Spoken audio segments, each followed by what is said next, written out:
Hello guys, welcome back to my channel, Weng Petit. By the guys, meron naman akong isang katanungan na sasagutin.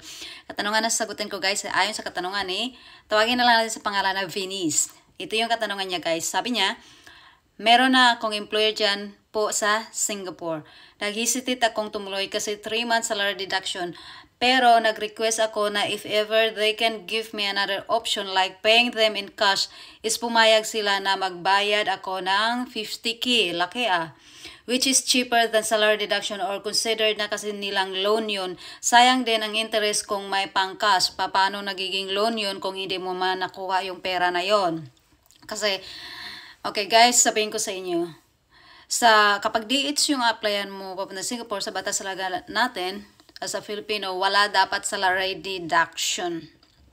Wala naman talagang salary deduction guys. Pwede i-complain ng agency kapag pwede ka mag-complain kung magdideduct sa'yo sila ng salary deduction. Pero ito yung masasabi ko. Kaya merong mga agency na nagdideduct pa rin ng 3 months or 2 months kasi sabihin na natin sa Singapore, yung batas sa Singapore, yung mga agency sa Singapore, allowed sila na magdeduct ng 2 buwan.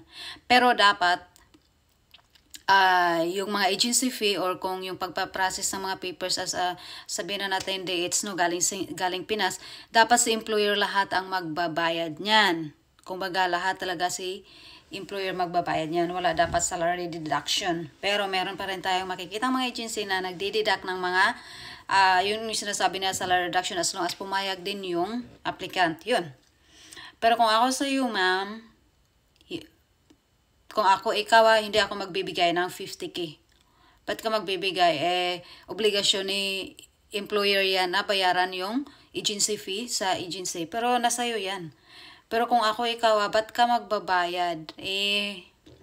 Sa employer, kung gusto talaga ng employer na i-hire ka niya, siya ang magbabayad sa'yo.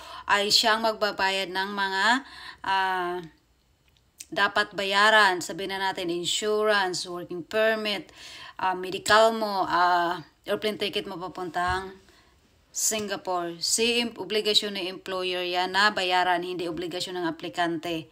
Okay, sana nasagot ko yung katanungan mo, pero nasa iyo pa rin yung decision. Pero kung ikaw, wag ka magbayad ng 50k. Pero kung marami kang pera, meron mababayad, ibayaran mo. Pero advice ko talaga sa'yo, wag ka gumastos kasi obligasyon ng employer na magbayad kung gusto nila kumuha ng kasambahay, okay? Sana nasagot ko yung katanungan mo, pero kung meron ka pang ibang katanungan, just comment below. Kung naguguluhan ka sa mga explanation ko, comment below pa rin, okay? Kung meron ka pang ibang katanungan. See you, bye-bye, para maikure ko rin yung sarili ko sa next